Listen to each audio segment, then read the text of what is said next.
Hello friends, हमारे पास जो अगला क्वेश्चन है इसके अंदर if angle A is equal to angle B are acute angles and such that cos A is equal to cos B then show that angle A is equal to angle B.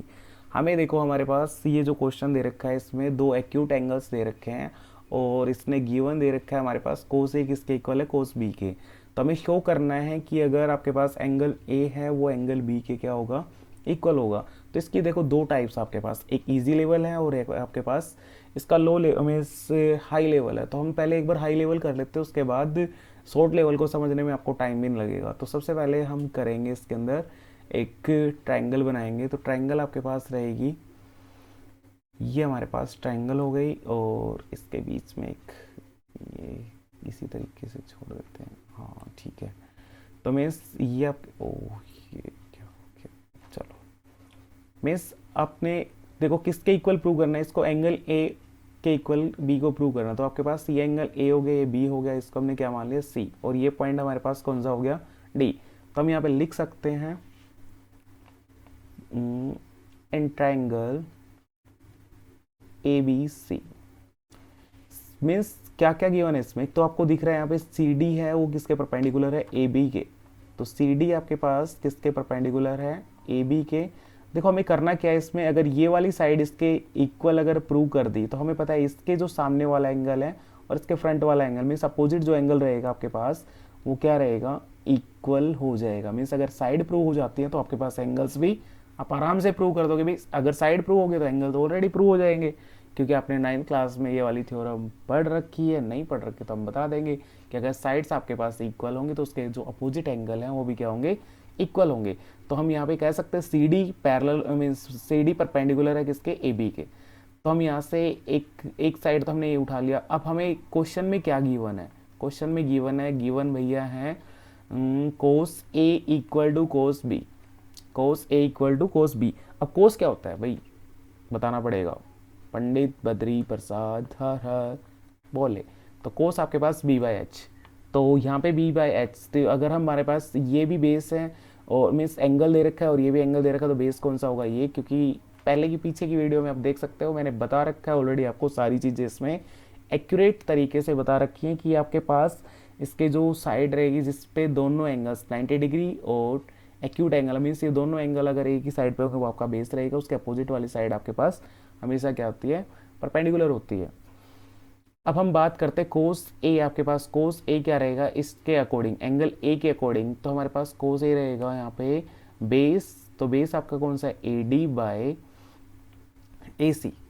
और इधर की बात करें तो हमारे पास कोस कितना रहेगा आपके पास, B D by B C. हो गया। अब हमें क्या करना है इसमें, ओनली एक साइड को एक्सचेंज कर लेना है। ओनली ए सी को हम यहाँ लेके चले जाएंगे और बी डी को हम यहाँ पर लेके आएंगे। तो ए डी आपके पास A D by B D और ए सी बाई आपके पास कितना हो जाएगा, बी सी।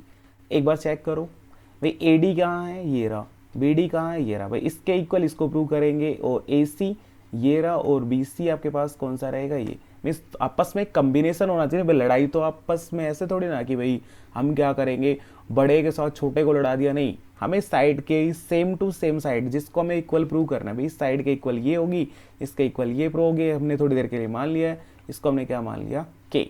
क्या मान लिया इसमें, के। तो यहाँ से हमारे पास जो ए डी रहेगा, अब अगर हम A D by B D is equal to K और ए सी बाई बी सी भी आपके पास इक्वल टू क्या रहेगा, के। तो यहाँ से ए डी की वैल्यू आपके पास कितनी आ जाएगी, के बी डी। देखो डी जो के है वो बिचौला है इनका, इनको आपस में रिलेट करा रहा है। तो ए सी आपके पास कितना हो जाएगा, के बी सी। ये के बी सी वही नहीं है जो समझ रहे हो आप। अब उसके बाद हमारे पास यहाँ तक का काम कंप्लीट हो जाता है। अब हम क्या करेंगे, इस ट्राइंगल को एक बार अच्छे से देखो कि अगर इन दोनों की लड़ाई है, इन दोनों की लड़ाई है, तो ये जो मिडरेटर है दोनों को मिडरेट कर रहा है, आपस में इनकी सुलह करेगा। तो इसी को उठाते हैं हम यहाँ पे using Pythagoras theorem, using Pythagoras theorem. फिर एक कमेंट करके कहेगा कि भाई सर लिख कहाँ रहे हो, भाई देखो मेरे को इतना कुछ इनका प्रोसीजर चलाना नहीं आता है। तो सी डी आपके पास कितना रहेगा, सी डी का स्क्वायर। तो इसकी बात करें तो आपके पास सी डी का स्क्वायर कितना रहेगा, ए सी स्क्वायर माइनस AD स्क्वायर।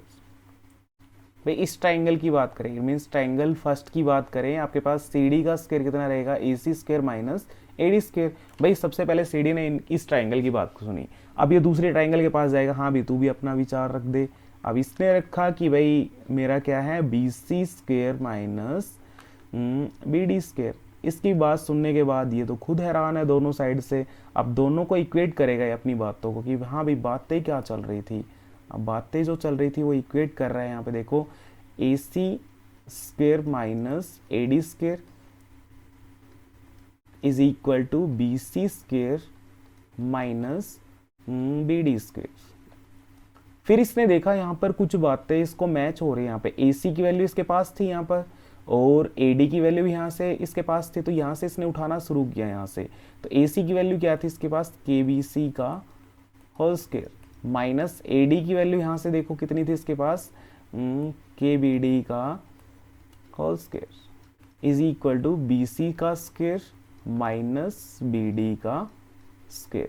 तो यहाँ से हमारे पास K स्क्वायर और BC का स्क्वायर और माइनस K स्क्वायर BD का स्क्वायर, BD का square is equal to BC square minus BD square. तो यहाँ से कॉमन क्या आ रहा है, K स्क्वायर कॉमन आ रहा था, तो K स्क्वायर कॉमन लिया तो यहाँ पर कौन बचेगा, BC square minus BD square. और इधर भी हमारे पास कौन है, BC square minus BD square. तो K square is equal to BC square minus BD square upon ये वाली वैल्यू मल्टीप्लाई में इधर आएगी तो डिवाइड में, तो BC square minus BD square. ये तो कैंसिल आउट हो गया, यहाँ पर बचेगा कौन, 1। तो K स्क्वायर आपके पास कितना आ गया, 1। तो K भी कितना होगा, 1 ही होगा ना।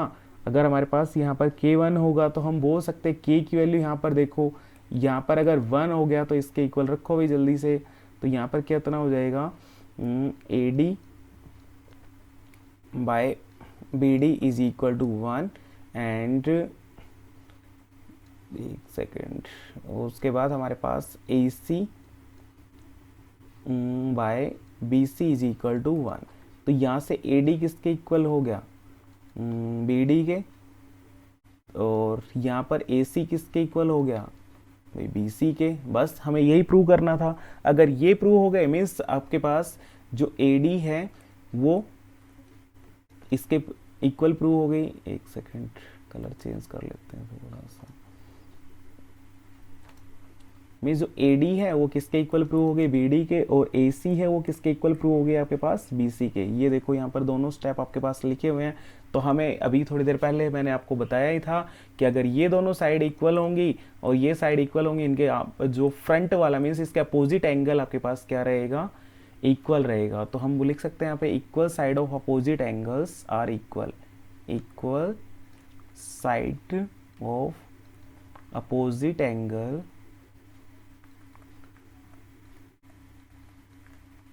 Are equal. स्पेस नहीं है भाई, हम तो ऐसे ही लिखेंगे, देख लेना आप जो जितने भी हैं। बहुत बहुत धन्यवाद आप सभी का कि आपने मेरी वीडियो को देखा। इसी का सेकंड पार्ट आपको थोड़ी अगली वीडियो में मिलेगा, बिल्कुल शॉर्ट मेथड के साथ। ओके।